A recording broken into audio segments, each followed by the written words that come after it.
What if I told you there's a blueprint for achieving not just success, but real, lasting excellence in every single part of your life?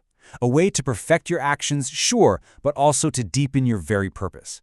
Well, today we're diving into a powerful framework from the Quran that offers exactly that. It's a question we all grapple with, right? In our work, our character, our relationships, we're all searching for some kind of blueprint for a better life. And according to a really deep analysis of the Quran, that blueprint not only exists, but it's remarkably clear. At the heart of this blueprint is a concept called Ihsan. Now, this isn't just about doing good things. No, it's much deeper. Think of it as a state of being, a profound excellence and sincerity that starts deep inside your faith and then just radiates out through every single thing you do. It's the quality that turns the ordinary into something truly meaningful. And here's what's so incredible. The Quran doesn't just talk about Ihsan as some lofty, unreachable ideal. It actually lays out a structured, four-dimensional framework for how to achieve it. This isn't just philosophy, It's a practical, actionable system for building excellence into your life. So here's our roadmap for this explainer. We're going to start with the spiritual foundation. That's the internal engine. Then we'll see how that shows up as excellence in action, which shapes our character. From there, we'll look at our responsibility to society, and finally, we'll uncover the divine promise, the ultimate result of a life lived with Ihsan. All right, first up, the spiritual foundation. The entire framework, everything we're about to talk about, rests on this one dimension. It's this powerful idea that real excellence isn't something you just do on the outside, it's an internal state, a deep, conscious connection to the divine. So, what does this foundation actually look like in practice? Well, it means pouring perfection and sincerity into every single deed, whether it's big or small. It means cultivating a complete trust and reliance on God and turning to Him consistently, with both reverence and hope. This is not a passive belief. It's an active, conscious way of orienting your entire being. A perfect example of this is the story of Prophet Noah, or Noah as you might know him. For centuries, he faced nothing but rejection and ridicule, but his resolve never ever broke. Why? Because he fulfilled his mission with excellence, rooted in that spiritual foundation. His complete surrender wasn't a sign of weakness, it was the very source of his incredible strength and resilience. And that brings us perfectly to our second dimension, excellence in action. See, once that spiritual foundation is solid, it doesn't just stay hidden inside. It naturally blossoms into our external behavior, into our moral character. Your inner faith becomes a visible virtue. What's really striking here is just how active these virtues are. This isn't about just passively avoiding bad behavior. It's about consciously choosing to control your anger, to actively extend forgiveness even when it's hard, and to deliberately overlook the faults in others. It's a disciplined moral strength, and it's forged in that spiritual foundation. And this example is just, wow, it's incredibly powerful. When Prophet Abraham gently questions his own father's idol worship, he's met with a death threat. His father literally tells him to leave forever or be stoned. But Ibrahim's response isn't anger, it isn't retaliation, it's peace be upon you. He meets this extreme hostility with the most profound gentleness. That right there is moral excellence in its purest form. Okay, so we've got the inner spiritual state and the outer moral character. But the framework doesn't stop with you as an individual.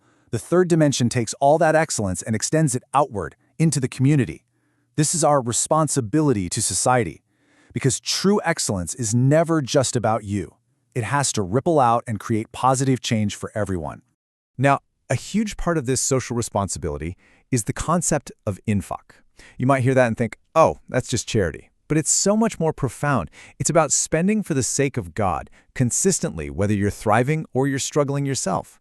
It's this powerful commitment to the well-being of others that's totally detached from your own personal circumstances. And we see this principle applied by different prophets facing totally unique problems in their societies. Prophet Nuh, he endured public scorn, but he kept advising his people. Prophet Lut confronted deep corruption, and he advocated for ethical reform. And Prophet Shu'aib, he challenged economic injustice, demanding fairness in business. Each one of them tailored these principles of Ihsan to the specific needs of their community. So you can see this clear, logical progression taking shape, right? It all begins with that inner spiritual orientation. That foundation then builds the moral excellence of your character. And that character then expresses itself through social responsibility, which is what creates a positive impact. Each step builds perfectly on the last one. So what does all this lead to? Well, that brings us to the fourth and final dimension, the divine promise. This is the ultimate outcome, the Quran's assured response to a life that is lived with Ihsan. It's not just a simple reward. It's a profound and guaranteed return on a life of excellence. This principle is called divine reciprocity, and it's a powerful guarantee. It's the assurance that a life dedicated to excellence, sincerity, and responsibility will be met with divine rewards, with unwavering support, and with boundless mercy. It's really the culmination of the entire framework, reinforcing why this path of ethical perseverance is so incredibly valuable. And this reciprocity, it unfolds in two stages. In this life, the promise is for God's love and mercy, a profound inner peace, a state of no fear or grief, plus increased blessings and guidance. And then, in the hereafter, the promise is for paradise, for eternal freedom from fear, and for the ultimate proximity to the divine. It's a complete, holistic outcome for a life well lived. So, after exploring this whole profound, four-dimensional framework, we have to ask the big question.